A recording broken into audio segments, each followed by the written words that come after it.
Vamos a dar comienzo al seminario, ¿sí?, de estructuras vehiculares, programado para el día de la fecha, que va a estar a cargo de Sergio Bustillo. Para quienes no me conocen, bueno, mi nombre es Gastón Pari, soy una de las personas, digamos, a cargo de la organización de este seminario, que se organiza en conjunto entre digamos, la Facultad de Ingeniería de la Universidad Nacional de La Plata, ¿sí?, el Departamento de Mecánica y uno de sus laboratorios, que es el IAME, y el Instituto Pellegrini. Les cuento un poquito cómo va a ser la metodología. Vamos a dejar que transcurra toda la presentación sin interrupciones. A medida que ustedes vayan teniendo algún tipo de inquietud, la van volcando en el chat.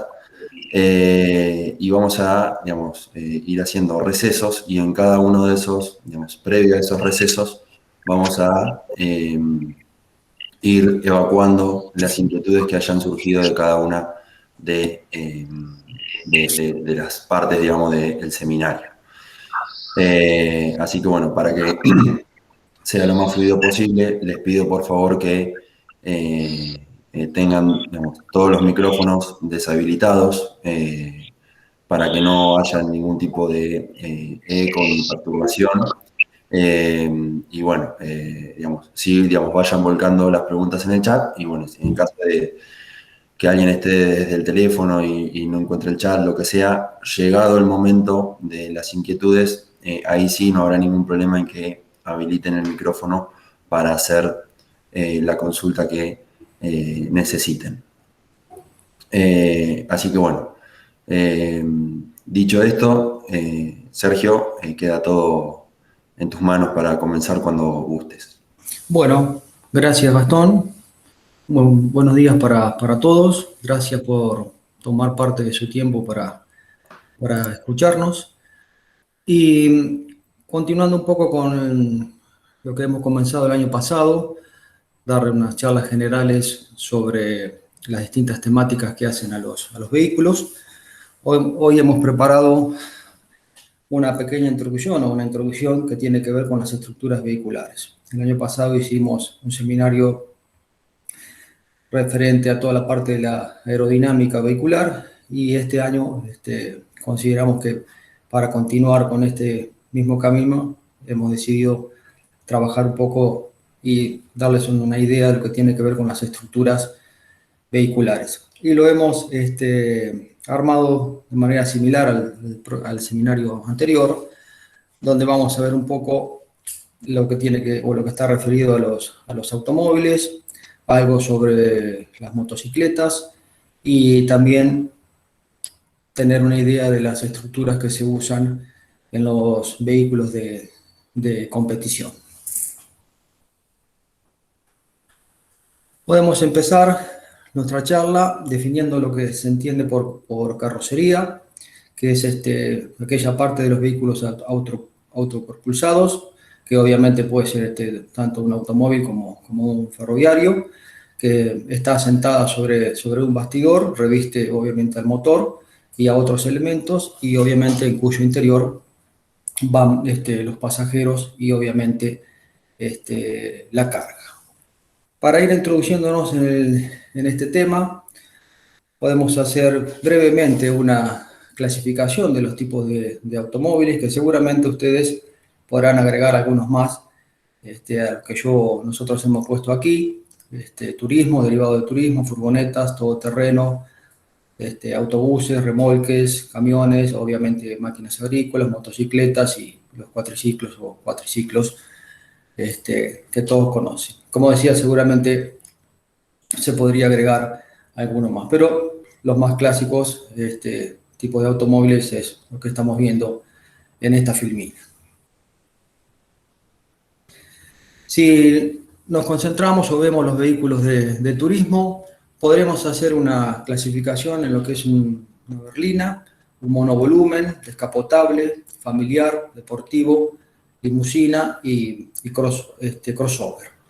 Cuando hablamos de berlina, hacemos referencia a un vehículo con 4 o más asientos y con el techo fijo elevado hasta el cristal trasero, que normalmente obviamente dispone de 4 puertas. A su vez, la berlina se puede subdividir en 3 categorías que se conoce como longitud, sedán y de portón trasero.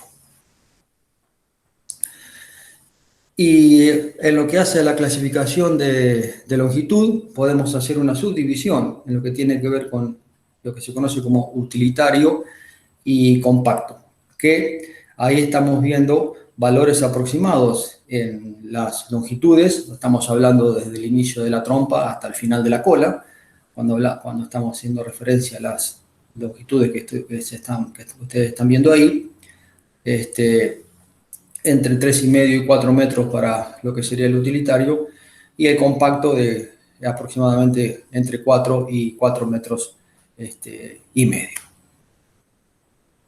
Y cuando hablamos o sea, la otra clasificación que le damos a la berlina, que hablamos obviamente del sedán, muchas veces directamente a todos los vehículos se los engloba, ¿no? como un sedán. Sin embargo, tiene estas subdivisiones, ¿no? Que también muchas veces a este tipo de vehículos se lo conoce generalmente como un vehículo de 4 puertas, ¿no? Como estamos viendo aquí. Y en la última clasificación, en lo que hace a la berlina, que es la clásica berlina de portón trasero. Respecto del monovolumen, es un tipo especial de carrocería. Ahí dice de reciente aparición en el mercado, en realidad no es tan reciente la aparición en el mercado de este tipo de vehículos, ya tiene unos cuantos años. Por ahí sí, obviamente un poco más moderna que las tipo de carrocerías más clásicas. Y obviamente, como su nombre lo indica, ¿no? Está conformado por un solo volumen, donde no hay tabiques rígidos de separación entre lo que sería la parte ocupada por los pasajeros y lo que corresponde, digamos, lo que normalmente conocemos como baúl o espacio para el equipaje o la carga. Un descapotable que todo el mundo conoce, por supuesto. Después la otra clasificación es la del tipo familiar, que normalmente se conoce como de 5 puertas, suele tener más de 4,5 metros. Se dispone, obviamente, normalmente es una longitud mayor a los 4,5 metros. Y bueno, como se dice ahí, el habitáculo se ha prolongado hasta que el maletero cierra con el portón trasero, ¿no? Por eso es que normalmente a las 4 puertas se le suma, digamos, lo que sería la trasera, y por eso normalmente se conocen estos vehículos como de 5 puertas. El deportivo, obviamente conocido por todos ustedes, el crossover, por supuesto, y también podemos hacer una clasificación en aquellos vehículos derivados de turismo, que es aquel automóvil destinado a servicios o transporte exclusivo de mercancías, que justamente es un derivado del turismo que ya existe, por eso que conserva buena parte de su fisonomía, digamos, de la carrocería original, dispone solamente de una fila de asientos y, bueno, por supuesto que toda la parte trasera está destinada a las distintas cargas que se vayan a transportar. Y dentro de las furgonetas, normalmente nosotros hablamos de combi, ¿no? Englobamos a todas con el nombre de combi, sin embargo hay algunas pequeñas diferencias, lo que es, digamos, real el furgón y lo que sería el minibús, ¿no? Obviamente el minibús como transporte de personas y por supuesto con superficies vidriadas, que normalmente el furgón, digamos, no la tiene. Y el chasis cabina, que también lo vemos, por supuesto, en la construcción de muchos camiones, donde obviamente disponemos de una cabina delantera y después de todo el resto del vehículo, que es lo que normalmente conocemos como bastidor, que es lo que estamos viendo aquí, Cuando lleguemos a la parte de camiones, vamos a hablar un poquito más en detalle de los bastidores, como, digamos, cuál es su clásica forma de construcción, un poco de los materiales, el subchasis que se usa arriba del bastidor original, bueno, una serie de cuestiones que ya veremos un poco más adelante en la charla. Y justamente el bastidor viene así libre, sin ninguna caja de carga, porque después cada usuario va a disponer o va a poner sobre sí el tipo de caja que necesite para el trabajo que obviamente que tenga que realizar. Así es como sale de un chasis cabina desde fábrica. Bueno, un todoterreno conocido por todos, por supuesto, y la clásica camioneta o pick-up. Toda la clasificación que nosotros hemos visto, obviamente mucho más detallada de lo que yo les he mencionado aquí. Acá simplemente hemos hecho una pequeña introducción para no aburrir demasiado. Decía, toda esta clasificación la podemos encontrar obviamente en las normas. Yo puse aquí obviamente la norma IRAR y simplemente un pequeño extracto, digamos, de una norma bastante extensa, por supuesto que no la vamos a ver aquí, donde justamente aparece el tipo de categoría. En este caso la norma para la categoría sedán la toma como M1, las características generales que hacen, por supuesto, a cada tipo de vehículo y un esquema típico justamente de los vehículos. Así es como clasifican las normas, en forma bien extensa, por supuesto, como corresponde, a cada tipo de vehículo que existe en el mercado. Cuando se comienza a trabajar con el diseño de los vehículos, obviamente se toman en cuenta características dimensionales principales, digamos, ¿no? Las clásicas o las básicas, que son las que estamos viendo ahí, que es obviamente la distancia total entre la trompa y la cola.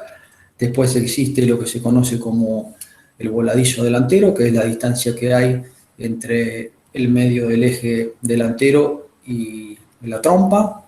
Aquí estos valores, que son generales, simplemente los puse para ejemplificar, están por supuesto cumpliendo una determinada norma de acuerdo al vehículo en cuestión, ¿no es cierto? O sea, no es cualquier largo el que se utiliza.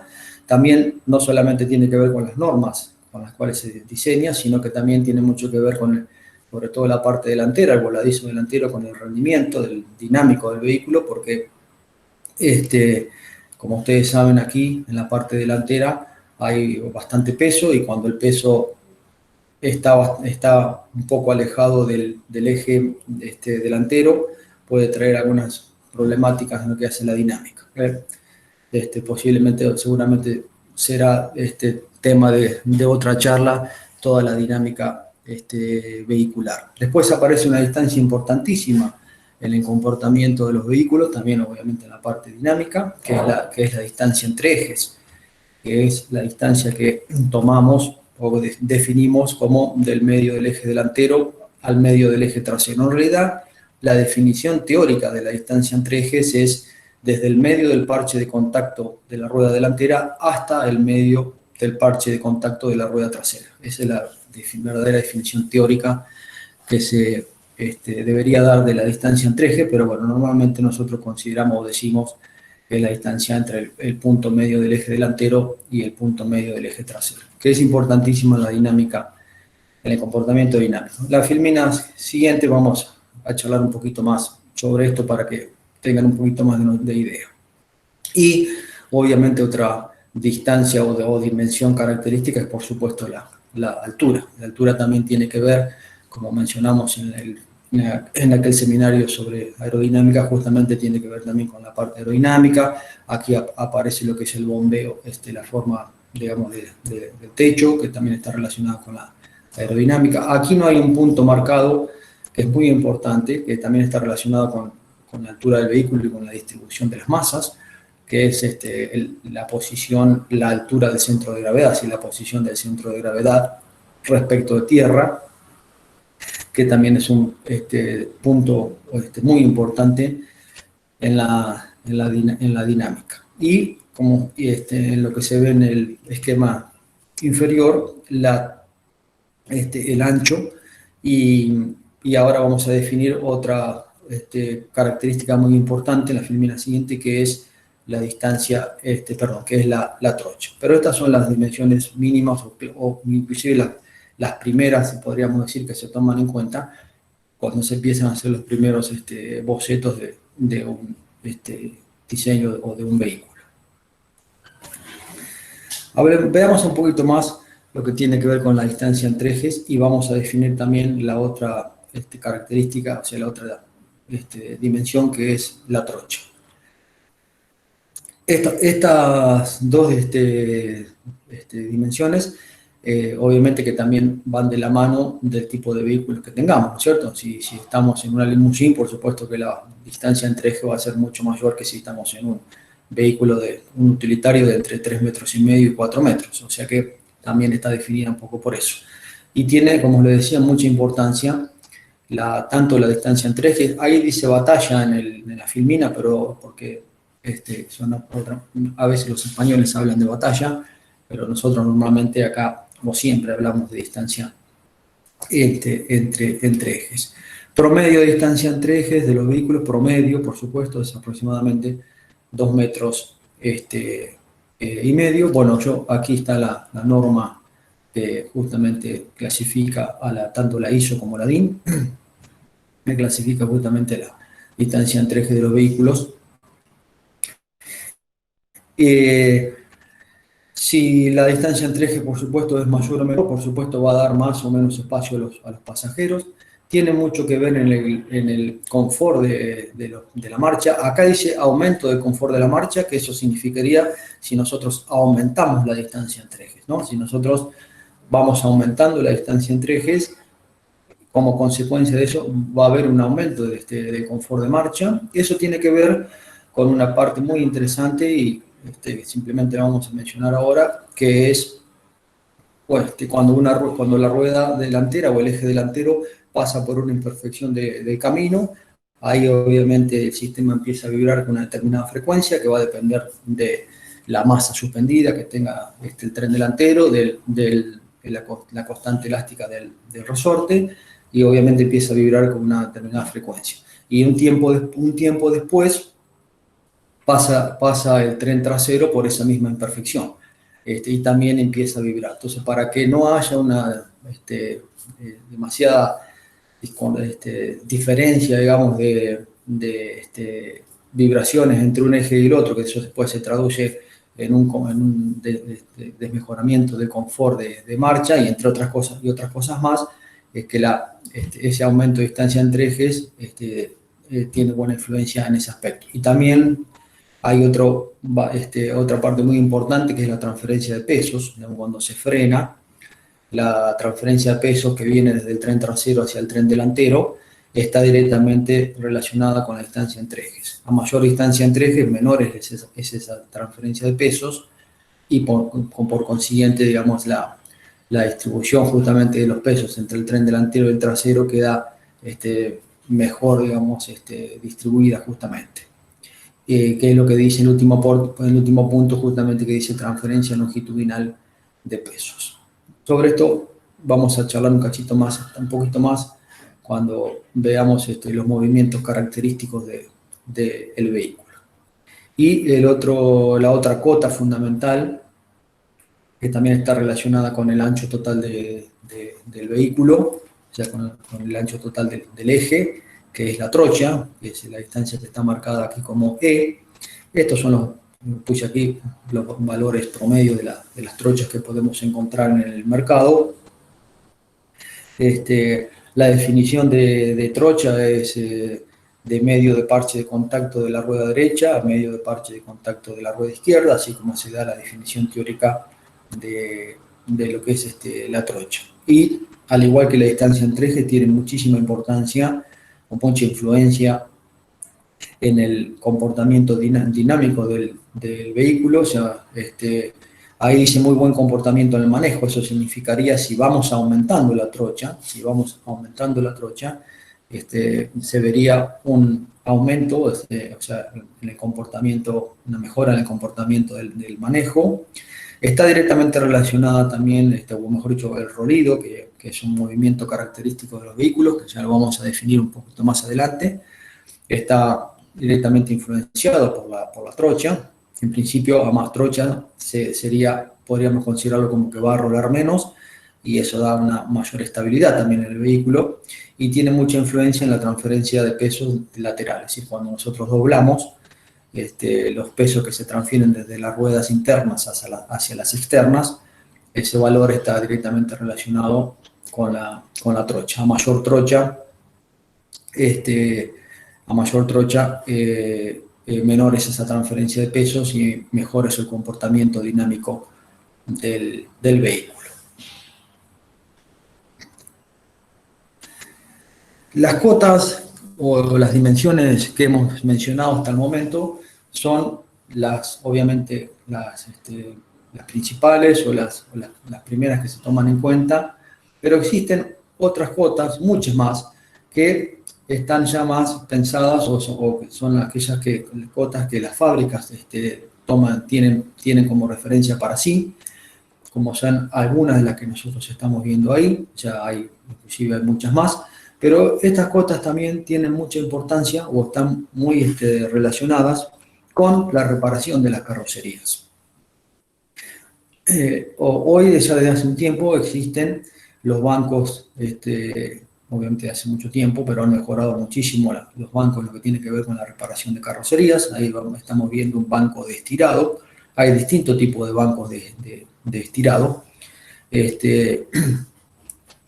con unas plataformas que, por supuesto, estas plataformas permiten poner el auto a un determinado nivel.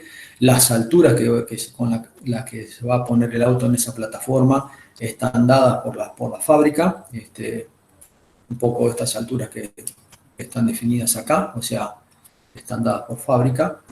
Y este tipo de bancos tienen una parte electrónica, o sea, donde en permiten cargar todos los datos constructivos, es decir, todas las cotas constructivas de las distintas fábricas, y a su vez de los modelos de cada una de las fábricas, con justamente todas esas cotas que hacen a la construcción de la carrocería. De tal manera que después, cuando se necesita hacer la reparación de la carrocería, con un palpador que puede ser electrónico, digamos, se va justamente tomando o poniendo en distintos puntos que marcan las fábricas, y obviamente aparece en el visor si hay diferencia o no, o si se ha corrido ese punto o no respecto, digamos, de lo que es la cota original. Y eso es lo que después, obviamente, toman la gente que se dedica al estirado de las carrocerías para justamente tratar de volver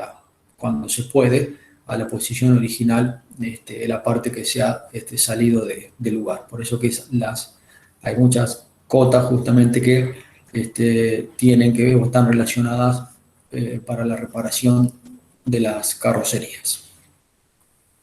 Bueno, aquí vemos justamente lo que podríamos encontrar en un visor de un banco de estirado de tipo electrónico, donde justamente se marcan las cotas. Yo puse ahí un punto A, un punto B y algunos puntos, digamos, de la carrocería, ¿no? Por supuesto, como todo punto, ustedes saben, está en el espacio, por lo tanto tiene tres coordenadas, ¿no es cierto? La coordenada de X, la coordenada de Y y la coordenada Z. Pero esto es muy importante para la reparación de las carrocerías.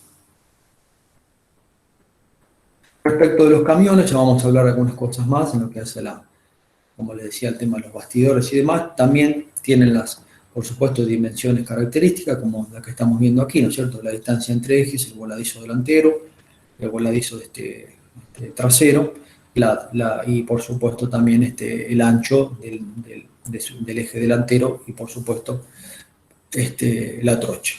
Por supuesto que aquí la distancia entre ejes y la trocha tienen influencia en el comportamiento del vehículo, pero un poco menos, por supuesto, que lo que sería o lo que es para un vehículo, digamos, para un auto, ¿no? Simplemente por una de las razones que las velocidades a la cual, la diferencia de velocidad en la que circula un vehículo y otro.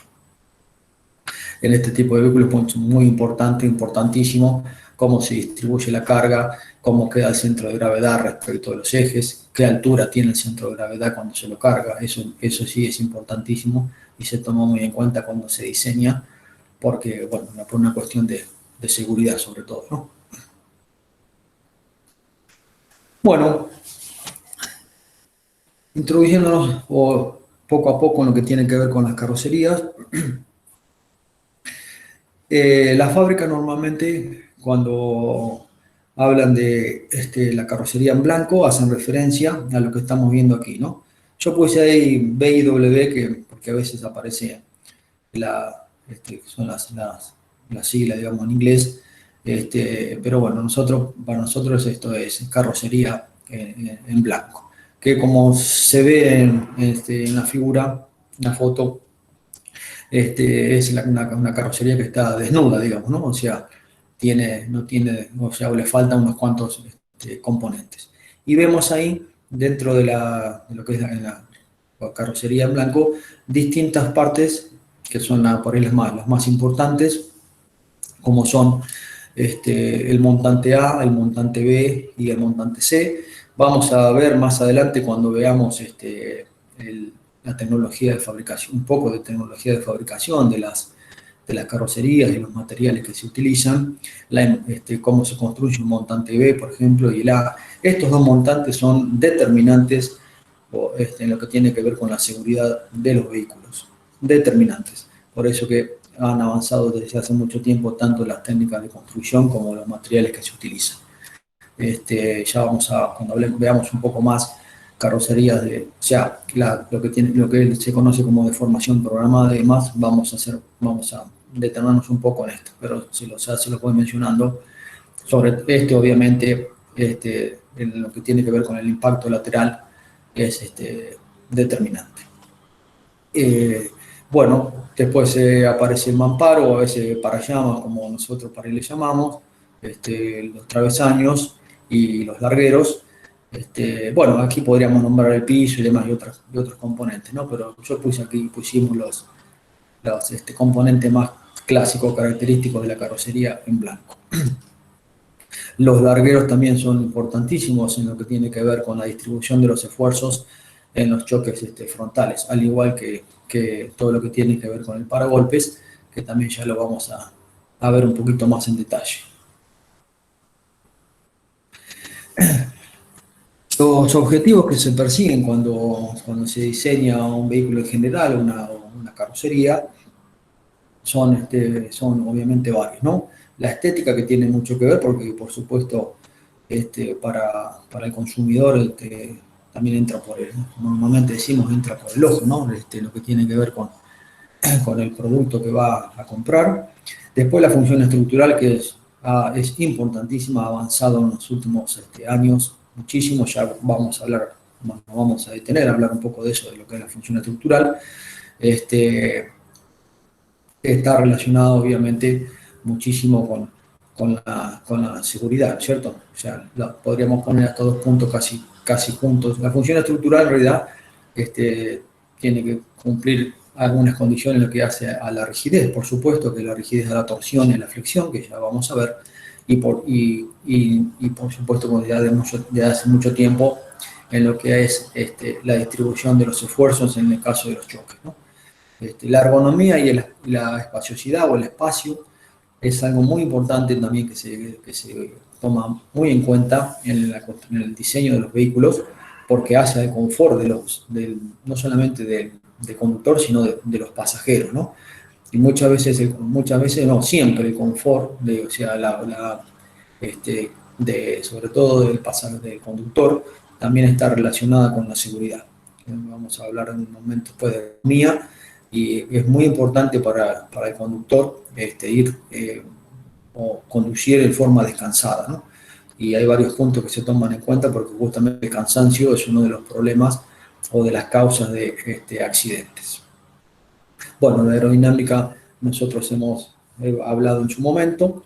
La insonorización también es muy importante, es decir, que no es tratar de que entre la menor cantidad de ruidos desde el exterior hacia el habitáculo, eso es importantísimo. Y bueno, y la visibilidad, por supuesto, que no tiene ninguna duda lo que significa tener una buena o mala visibilidad.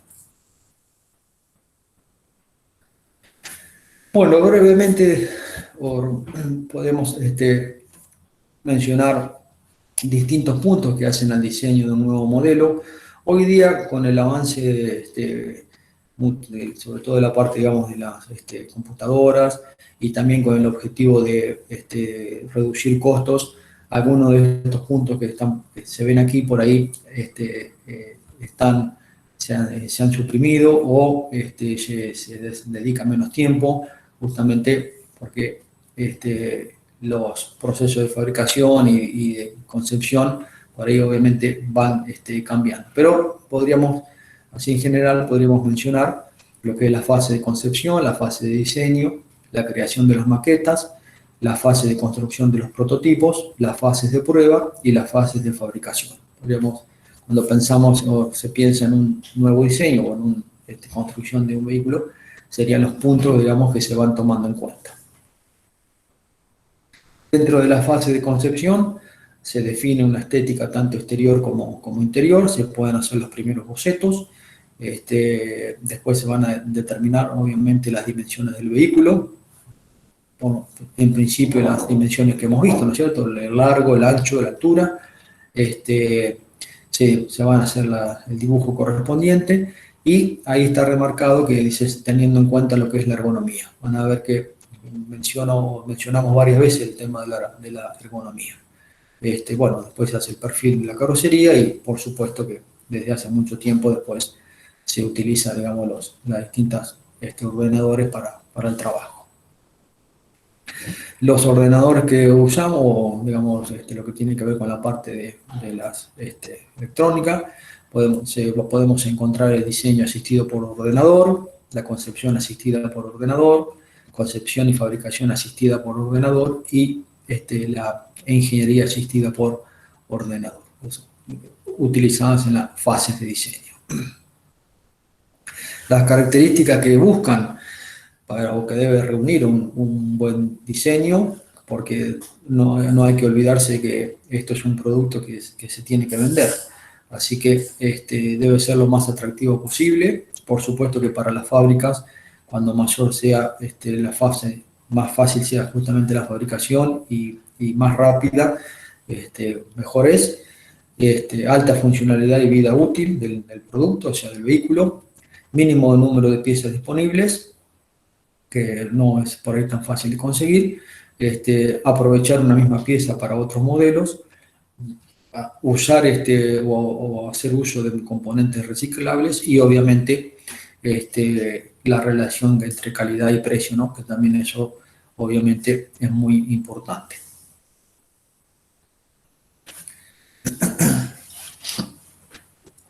Bueno, como mencionábamos hace un ratito, hablábamos justamente de la ergonomía. Ahí hemos puesto una definición de lo que es la ergonomía para ubicarnos un poco, ¿no? Es una disciplina que se encarga del diseño de lugares de trabajo, herramientas y tareas, de modo que coincidan con las características fisiológicas, anatómicas, psicológicas y la capacidad de los trabajadores que se ven involucrados, ¿no? Y obviamente se busca optimizar los tres elementos del sistema, que es el humano, la máquina, que para nosotros sería el vehículo, y el ambiente donde nos desarrollamos. Una definición general de lo que es la ergonomía. Cuando ya pensamos en aplicar esta disciplina, lo que tiene que ver con el diseño de los vehículos, ¿no? Decimos que las condiciones ergonómicas son aquellas características del vehículo que van a facilitar o no, o sea, justamente lo que nosotros buscamos que faciliten, ¿no? Las tareas de conducción, afectando el estado físico y psíquico del conductor. Y obviamente hacemos referencia o estamos haciendo referencia al cansancio, ¿no? Y dentro de los puntos que influyen en el cansancio, o los factores que pueden aumentar en el nivel de cansancio, están las vibraciones, los ruidos. Hay que facilitar las tareas de conducción, eso es muy importante. La posición y la retención del cuerpo, es decir, todo lo que tiene que ver con el diseño de las butacas. Es importantísimo el diseño de las butacas. Y bueno, obviamente también los factores ambientales, como puede ser la humedad, la temperatura. Y por supuesto, en conducción nocturna, y también diurna, ¿no? Pero fundamentalmente nocturna, lo que tiene que ver con la visibilidad y el deslumbramiento, ¿no? Son puntos que son muy importantes que las fábricas toman en cuenta cuando piensan en la ergonomía, o cómo aplicar, digamos, esta temática de la ergonomía en el diseño de las carrocerías. Bueno, yo puse acá un esquema bien general, digamos, ¿no?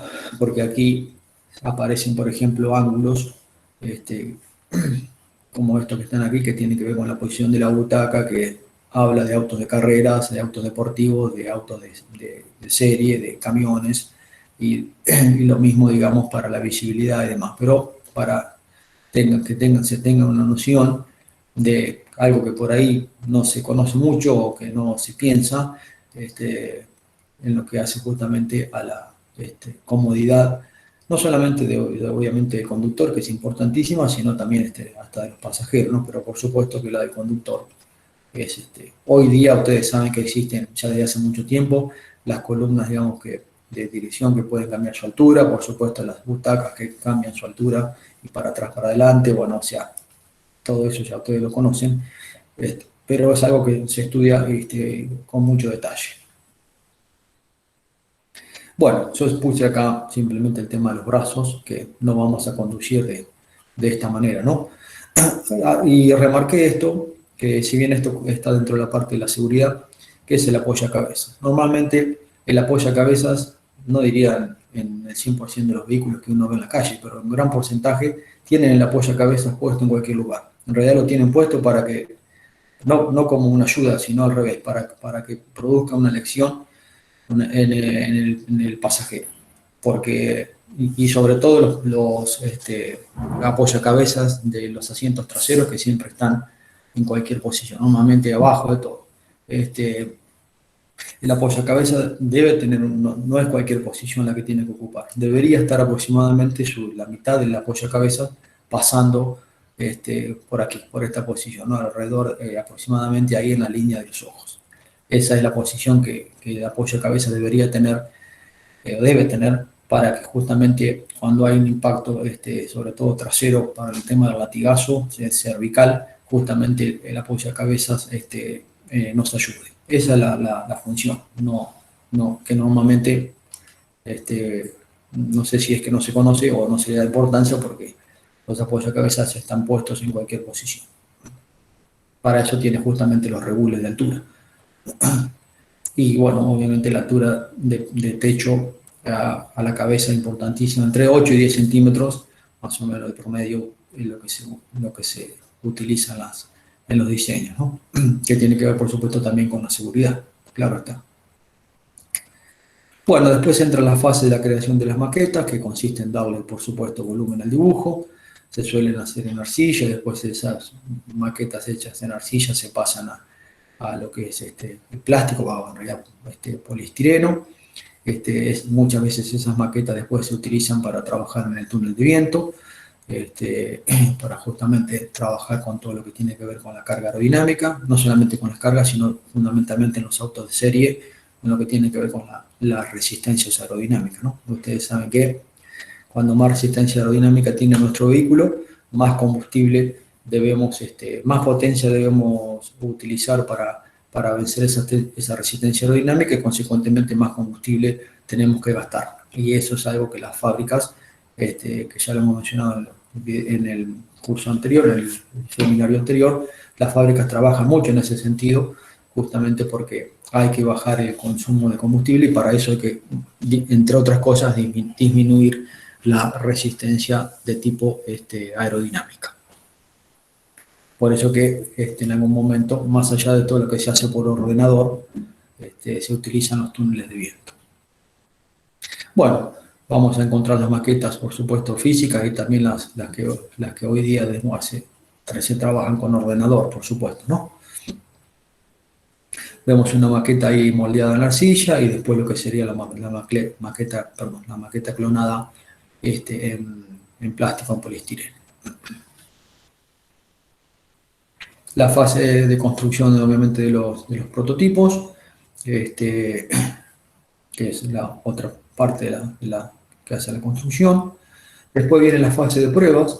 Acá hay algunos puntos que por ahí no están directamente relacionados con el vehículo, por supuesto, pero por ahí van a ver algún punto que yo los puse a todos, o la mayoría, que no son directamente, hacen a la parte, digamos, de la estructura, ¿no? Porque, por ejemplo, ahí el primer punto habla justamente de los ensayos que ustedes conocen que se pueden hacer en los motores, ¿no? Pero bueno, están puestos no solamente lo que hacen a la fase de prueba que tiene que ver con la propia estructura. Hay algunos remarcados ahí como la rigidez estructural, que ya vamos a ver de cómo se mide, que es la rigidez a la torsión del sistema y a la flexión, digamos, de la propia carrocería, a la torsión de toda la carrocería y a la flexión de la carrocería. Eso es algo que se mide, más allá de ya tener el cálculo hecho por ordenador, ¿no es cierto? Después hay otro remarcado que dice resistencia a la corrosión y la durabilidad, que eso tiene que ver con la parte de fabricación y los tratamientos superficiales que se hacen a las chapas. La ergonomía, fíjese que vuelve a aparecer ahí. Bueno, después emisión de gases, que ya por ahí no está tan relacionada con la parte que estamos charlando ahora.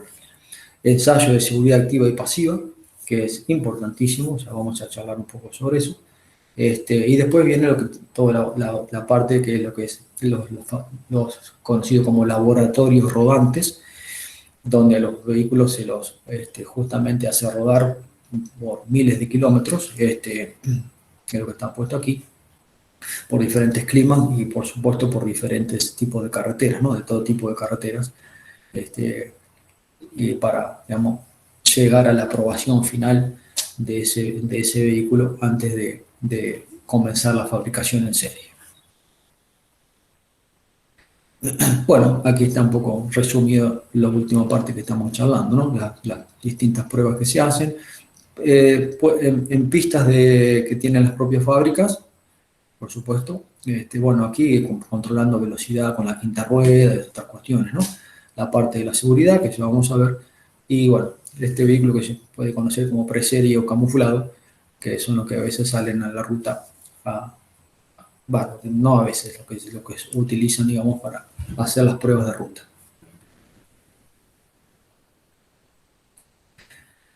Bueno,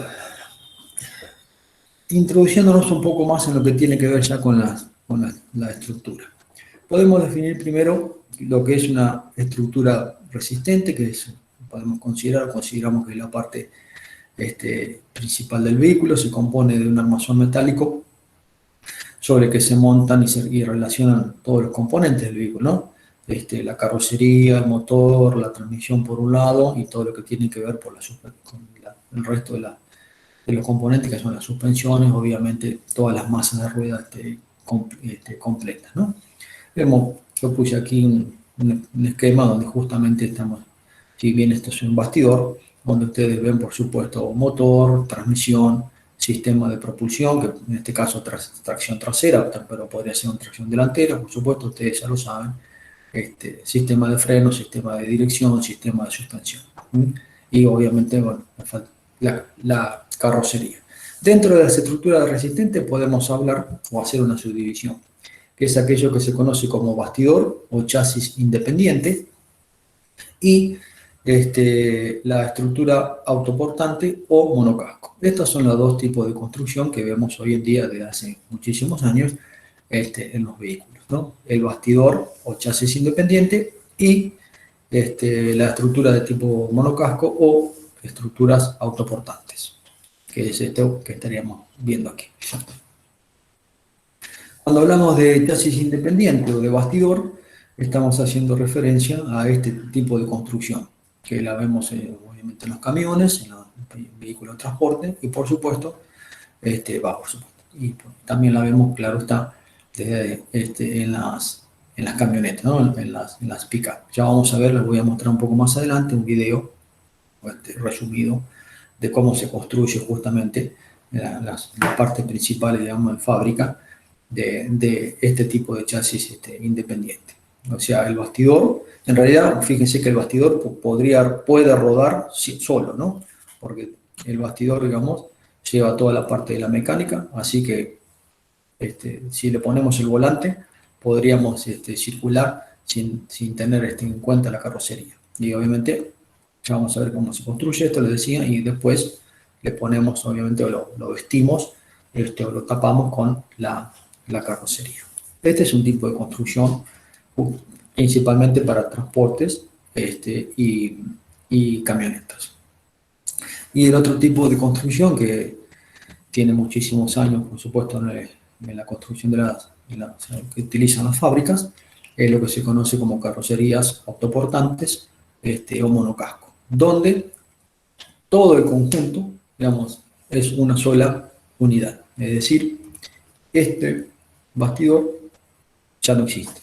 Estaría, digamos, si lo queremos ver de alguna manera en esta construcción, sería esta parte, ¿no? Esta parte de los largueros, todo lo que pasa, digamos, lo que sería la parte del piso. Pero se construye en una sola unidad. Obviamente se construye por separado cada una de las partes y después se sueldan o se pegan de acuerdo, digamos, al sistema de unión que se use, que ya lo vamos a ver más adelante. Esto tiene distintos puntos que se pueden destacar como características principales de las carrocerías autoportantes. Soporta todos los conjuntos mecánicos y también se autosoporta. Los elementos atornillados participan mucho menos en la distribución de los esfuerzos, porque justamente ese tipo de cáscara es la que permite, digamos, que los esfuerzos se distribuyan mucho mejor. Son estructuras más ligeras, pero a la vez más rígidas y estables. Son más económicas, más precisas, debido obviamente al alto grado de automatización que existe en su fabricación. Lo que permite que haya tiradas en grandes series, ¿no? Eso es importantísimo, está remarcado, ¿no? para las fábricas, por supuesto. Después aquí dice, presentan mayor facilidad de reparación por el hecho de llevar atornilladas las piezas que por lo general resultan dañadas con mayor frecuencia. Esto pareciera no demasiado importante, digamos, en el diseño de las carrocerías. Sin embargo, es importante, ¿por qué? Porque las fábricas también trabajan de alguna manera junto con la gente que se dedica a reparar carrocerías. Entonces, siempre hay como una especie de ida y vuelta entre las fábricas y la gente que repara carrocerías, sobre todo para que estas personas estén al tanto de los nuevos materiales que se utilizan, porque nuevos materiales de la construcción también significan que ellos después deban hacer algún curso, digamos, en lo que tiene que ver con el conocimiento de esos nuevos materiales. Muchas veces hoy se utiliza, por ejemplo, mucho el plástico, por ejemplo, en los paragolpes, entonces también hay que saber cómo reparar ese tipo de piezas. Entonces, siempre cuando aparece ahí en los diseños de las carrocerías, en algún momento, en algún lugar aparece el tema de la reparación, es porque hay una vinculación entre justamente las fábricas y a que esas personas, los talleres especializados en la reparación. Lo mismo que veíamos hace un momento, hace un tiempo, cuando hablábamos de las cotas constructivas, que para qué las usan, y bueno, entre otras cosas, porque la gente que hace el estirado de carrocerías necesita justamente esas cotas. Y también hace justamente este tipo de construcción, hace que por ejemplo, los paragolpes sean más fáciles de cambiar, si es que no se pueden reparar, lo mismo que los guardabarros, y otras partes, digamos, que pueden dañarse en choques de baja velocidad, ¿no? Por supuesto. Dentro de la estructura monocasco existe una construcción como la que estamos viendo aquí, que es la monocasco con subchasis, que es muy usada, digamos, en la mayoría o en todos los vehículos, digamos, de construcción monocasco. ¿En qué consiste esto? Bueno, son dos estructuras o subestructuras, si se quiere, como la que se están viendo ahí, más remarcadas en azul, que normalmente llevan o van adosadas a esas subestructuras todo lo que tiene que ver con los anclajes de la suspensión y también con lo que tiene que ver con las barras estabilizadoras, el sistema de dirección e inclusive la mecánica. Ya vamos a ver en algún video más adelante cuando veamos la construcción de este tipo de vehículo, que todo ese subchasis viene completo, digamos, se arman por separado en un determinado lugar y después se pega, se une a la carrocería principal. Así es como se ve un subchasis, ¿no? Con 4 puntos de anclaje, que son estos. Estos 4 puntos de anclaje son los que van a ir a la carrocería principal. Y como ustedes ven, el subchasis, esta estructura tiene los anclajes, en este caso de la suspensión. Bueno, esta es una suspensión de tipo independiente. Acá estamos viendo un eje trasero de tracción trasera, justamente un vehículo de tracción trasera, el eje trasero de un vehículo de tracción trasera.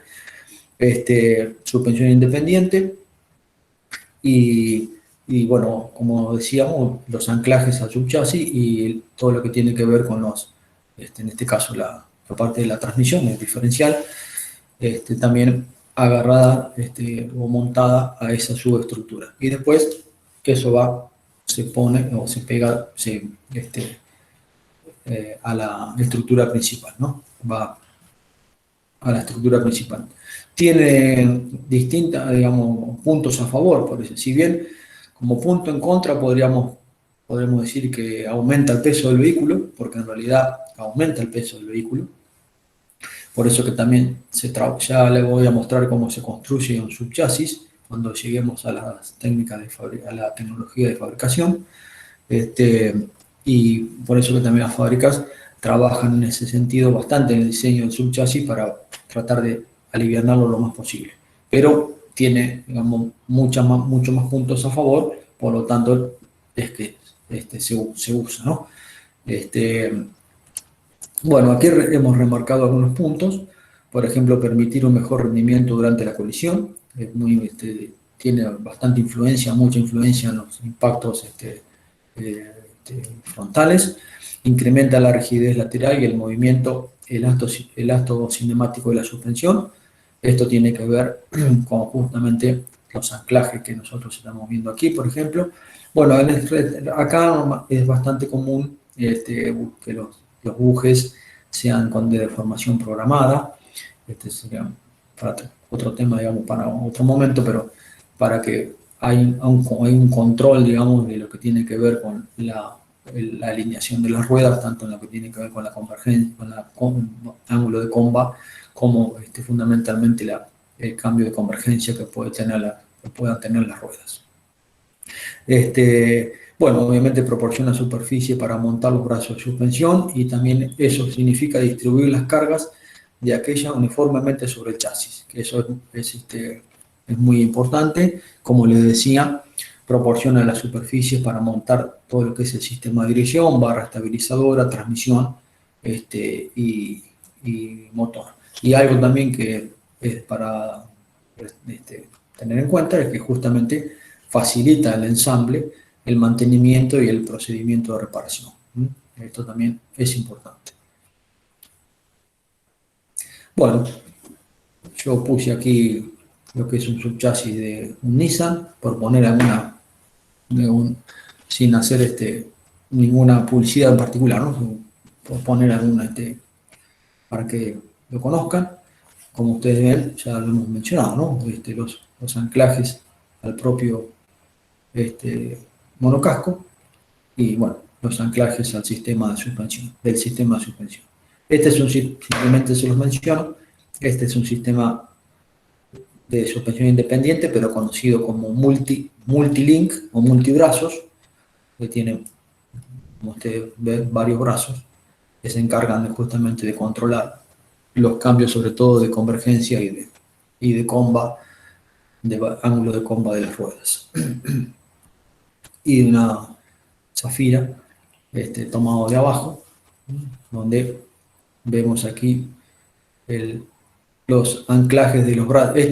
Tiene un sistema de suspensión McPherson, estamos mirando de abajo el vehículo, sistema de suspensión McPherson, por lo tanto, tiene una parrilla inferior o brazo oscilante inferior, que es esto que ustedes están viendo aquí, obviamente anclado al subchasis, ¿no? Y bueno, y después los anclajes del subchasis a la propia estructura.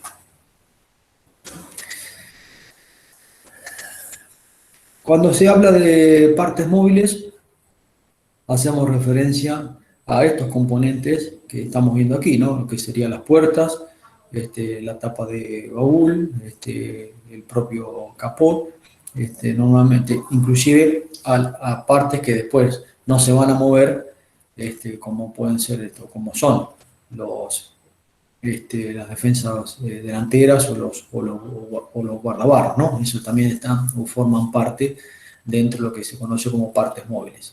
Repito, a pesar de que no se mueve, digamos, ¿no? O sea, no solamente cuando hablamos de partes móviles hacemos referencia a aquellas que justamente se mueven como pueden ser las puertas, que son las otras partes con las cuales nosotros vamos a empezar a vestir al cuerpo o a la carrocería en blanco. Las secciones típicas de la carrocería en blanco son las que estamos viendo aquí. Ya hicimos alguna mención cuando vimos al principio, cuando comenzamos la charla de los pilares, la sección AA, que es el pilar A, la sección BB, y bueno, obviamente las que están puestas aquí, ¿no? La D, y así. Estas son, no solamente cumplen la función, obviamente, de unir las distintas partes de la carrocería, sino que, como les decía, en lo que hace a la rigidez estructural y a la seguridad, o sea, es fundamental. Este pilar, por ejemplo, está construido, ya lo vamos a ver un poco más en detalle, está construido con distintos materiales. No es común que esto tenga distinta resistencia. La parte de abajo una resistencia, la parte de arriba otra resistencia, está construido con distintos espesores, lo mismo y con distintas capas. Acá nosotros estamos viendo una sola capa, sin embargo esto tiene más de una capa. Lo mismo pasa con este pilar A, y bueno, obviamente el B, ¿no? Si nosotros miramos la sección del pilar, lo que sería el pilar A, sección AA, podemos encontrar algo como esto, inclusive con algunos refuerzos más. Esto está directamente relacionado con aparte de la rigidez estructural que necesita el vehículo, con la seguridad. Ya vamos a ver en un video donde qué importancia tiene el pilar A en lo que es tratar o impedir que tanto el conductor como el acompañante sufran lesiones en los choques, sobre todo en los vuelcos también, pero en los choques frontales. Y todo lo que nosotros vemos ahí son justamente refuerzos para distribuir la energía en caso de colisiones, en caso de choques. Que normalmente, aparte de estos refuerzos, estas chapas que nosotros estamos viendo aquí suelen ser inclusive, no solamente distintos espesores, como ustedes ven, sino también de distintos materiales que normalmente suelen tener distinto límite elástico, o sea, distinta resistencia, ¿no? Ya vamos a definir un poquito más lo que es el límite elástico, pero distintas resistencias, ¿no? Algunos son más rígidos y otros menos rígidos para ir absorbiendo energía y que obviamente no llegue esa energía al conductor. Y lo mismo ocurre con el pilar B o la sección de D. Aquí estamos viendo lo que sería lo que era, digamos, el pilar B allá por la década del 90 y la diferencia de construcción, no solamente de materiales, como les decía, que ya lo vamos a ver, sino también, como ustedes ven, la diferencia de construcción. De un vehículo del año 2000, un poco más del año 2000, ¿no es cierto? Bueno, acá habla del acero con el que está construido, que ya lo vamos a charlar, que son los aceros de alto límite elástico, de alta resistencia, ya lo vamos a ver. Y obviamente se ve claramente no solamente la diferencia de tamaño, sino que las capas de refuerzo que tiene, ¿no? En este caso, hasta 5 capas de refuerzo, porque justamente son las que van a ayudar a absorber la energía del impacto. Inclusive estos refuerzos no están de punta a punta, no van de acá a acá, sino que están en distintos, sobre todo en esta parte. Normalmente esta parte es menos rígida porque debe absorber energía y aparte distribuirla para distintos lugares, ya lo vamos a ver. Esta parte sí debe ser extremadamente rígida porque no puede deformarse, porque no puede, si no le va a pegar al conductor o al pasajero o al acompañante. Esta parte debe ser muy rígida. Normalmente todos esos refuerzos están más concentrados en esta zona. Lo mismo que los materiales de mayor límite elástico o mayor resistencia respecto a esta zona. Ahora vamos a ver un poquito más adelante. Pero eso es lo que normalmente no vemos, ¿no es cierto? En los vehículos, toda la parte interna de cómo están construidos. Bueno, vamos a ver lo que está relacionado con los esfuerzos a los que están sometidos los vehículos. Pero primero vamos a hacer un poquito una introducción de lo que tiene que ver con los movimientos característicos de los mismos, ¿no? Ahí hemos presentado, de acuerdo, la norma puede ser la norma ISO o la norma SAE, que define las coordenadas, digamos, de los ejes coordenados de un vehículo.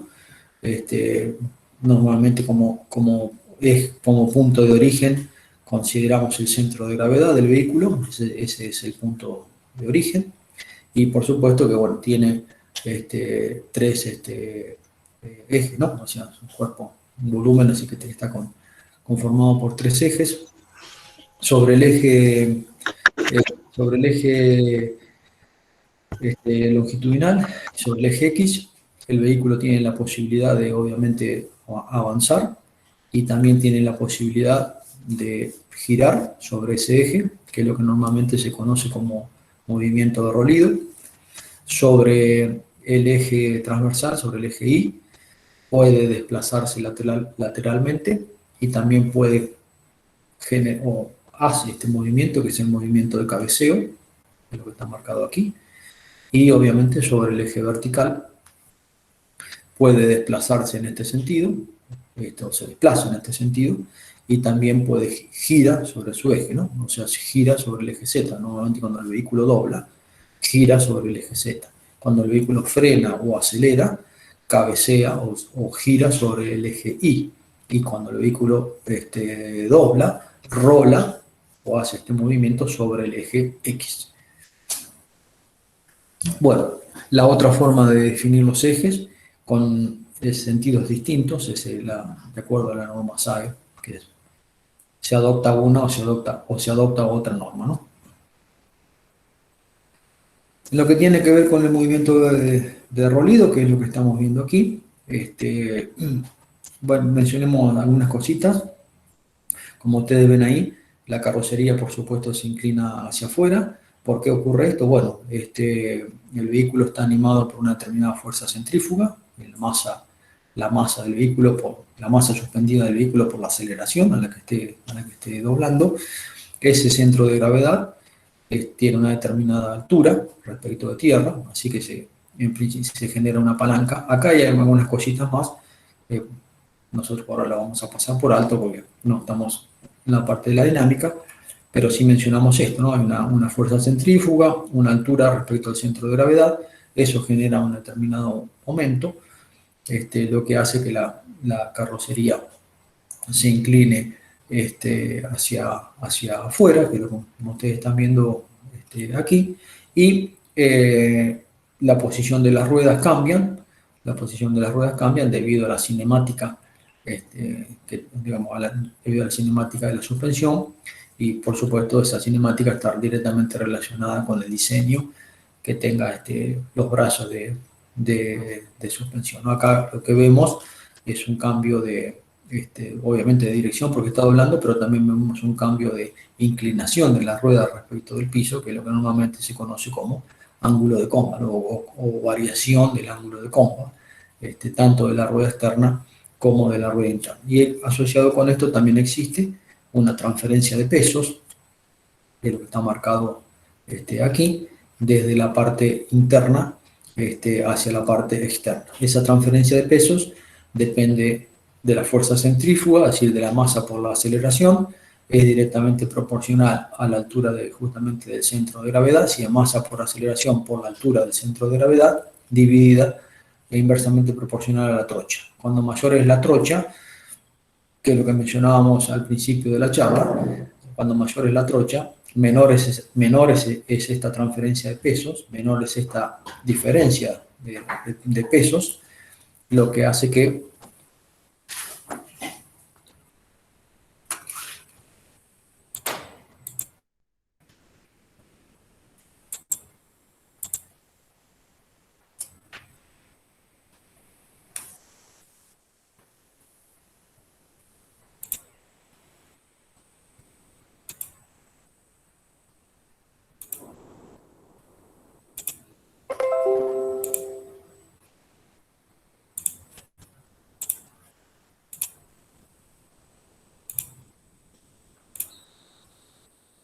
tengo que volver para atrás, ¿no?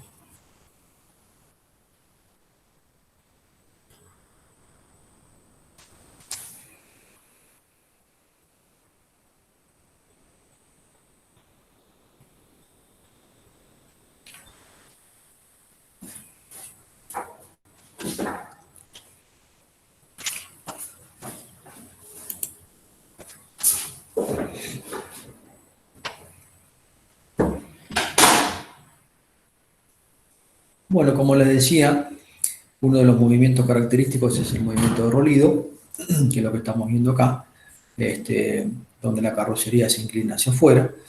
Eso se produce debido a que el sistema está animado por una fuerza, que es la fuerza centrífuga, o sea, la masa por la aceleración. Esa fuerza, a su vez, está aplicada en un punto que es el centro de gravedad, y ese centro de gravedad tiene una determinada altura respecto de tierra, ¿no? Que es esto que está aquí, de aquí hasta aquí. O sea que acá se genera una palanca, esta distancia y esta fuerza, una palanca o cupla roladora, como se la suele llamar, que es la que hace que la carrocería se incline, en este caso, hacia afuera, ¿no? Y eso genera, entre otras cosas, un cambio de la geometría de las ruedas, fundamentalmente el cambio de comba que ustedes están viendo aquí. Para que se ubiquen, cuando nosotros hablamos de ángulo de comba, cuando nosotros miramos al vehículo de frente, si las ruedas están perpendiculares a tierra, estamos hablando de comba cero. Si están inclinadas hacia adentro, desde arriba de la rueda, ¿no? Del hombro superior hacia adentro del vehículo, estamos hablando de comba negativa. Y si estuviéramos del hombro superior hacia afuera, o sea, en esta posición, siempre mirando el auto de adelante, estaríamos hablando de comba positiva. Para que se ubiquen un poco. Esos ángulos de comba, cuando la suspensión empieza a trabajar, cambian. Uno de los momentos donde la suspensión empieza a trabajar es justamente cuando la carrocería se inclina. Por eso que nosotros vemos aquí esta rueda en esta posición y esta rueda en una posición distinta. Y también se produce, como les decía, una transferencia de pesos desde adentro hacia afuera. Desde adentro hacia afuera, la rueda externa queda más cargada, obviamente, que la rueda interna. Y esa transferencia de pesos es inversamente proporcional, como mencionábamos en algún momento hacia el principio de la charla, inversamente proporcional a la trocha. ¿Sí? Cuando mayor es la trocha, menor es esa distribución, menor es esa transferencia de pesos, y por lo tanto mejor es el comportamiento dinámico del vehículo. El otro movimiento característico que hemos visto es el movimiento de cabeceo, ¿no es cierto? Tanto en frenaje, frenando, como en aceleración. Cuando nosotros frenamos, se produce este movimiento hacia adelante, y cuando aceleramos, obviamente, el movimiento hacia atrás. Acá no está marcada la fuerza, pero obviamente acá el centro de gravedad del vehículo es el mismo que acabamos de ver en este caso, ¿no? O sea, la posición es la misma, por supuesto, del centro de gravedad. La posición es la misma. O sea, va a ser la misma, tiene la misma altura, lo que pasa es que ahora está animado por las fuerzas de inercia, ¿no es cierto?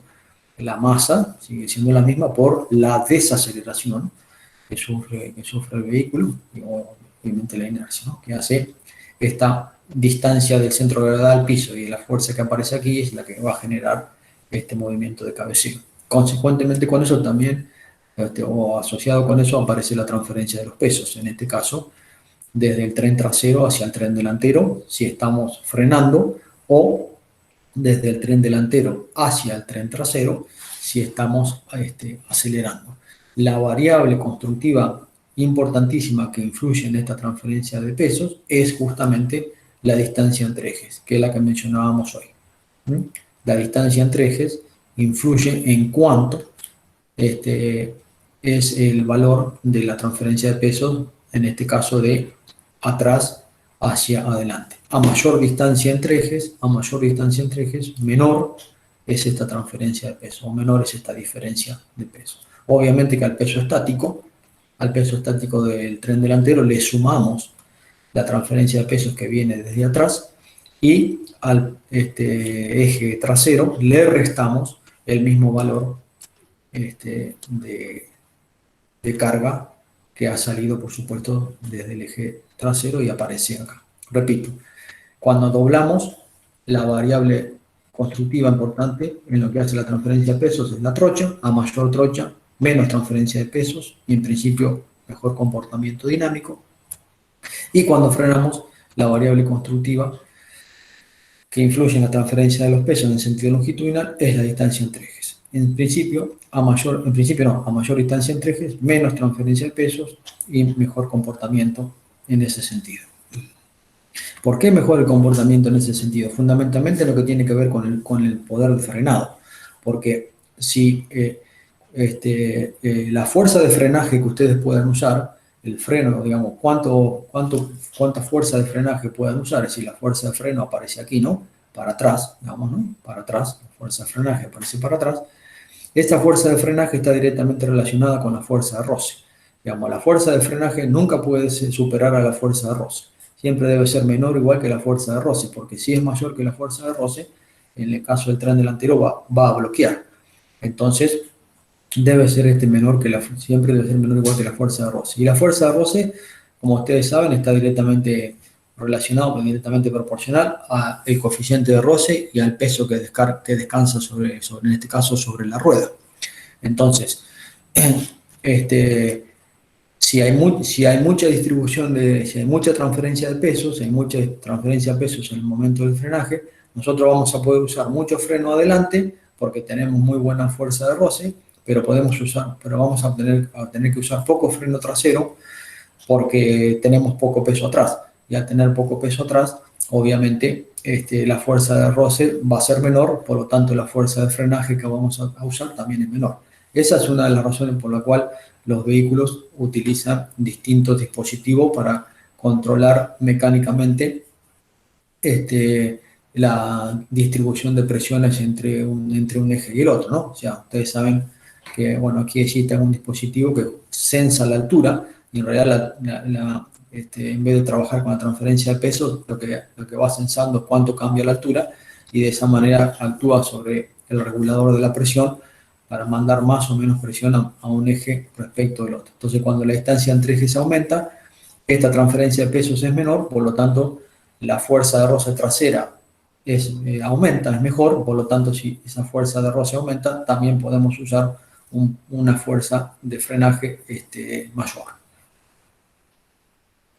Y el otro movimiento característico que hemos mencionado, obviamente, es el giro sobre el eje, que es lo que obviamente se produce cuando doblamos, y también sobre el eje vertical, hemos visto que se produce, digamos, lo que a veces conocemos como sube y baja, donde por supuesto ahí tiene muchísima influencia el comportamiento, digamos, de la suspensión, ¿no? En lo que hace tanto a la rigidez de los elementos elásticos como son los resortes, y por supuesto también cómo estén construidos los amortiguadores, la fuerza de amortiguamiento que tengamos y también la constante elástica que tiene el propio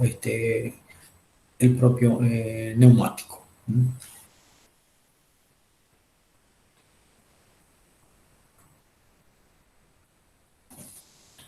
Sergio. ¿Sí? No sé si te parece que hagamos por acá el receso. Bueno, Bueno, no sé si por ahora en el chat no tenemos consultas, nadie ha dejado ninguna inquietud. Eh, pero bueno, si hasta acá hay alguien que quiera preguntar algo, bueno, puede hacerlo en este momento por el chat o habilitar el micrófono y hacer la pregunta que crean conveniente. Y si no hay ningún tipo de inquietud, hacemos un receso de unos 15 minutos y continuamos.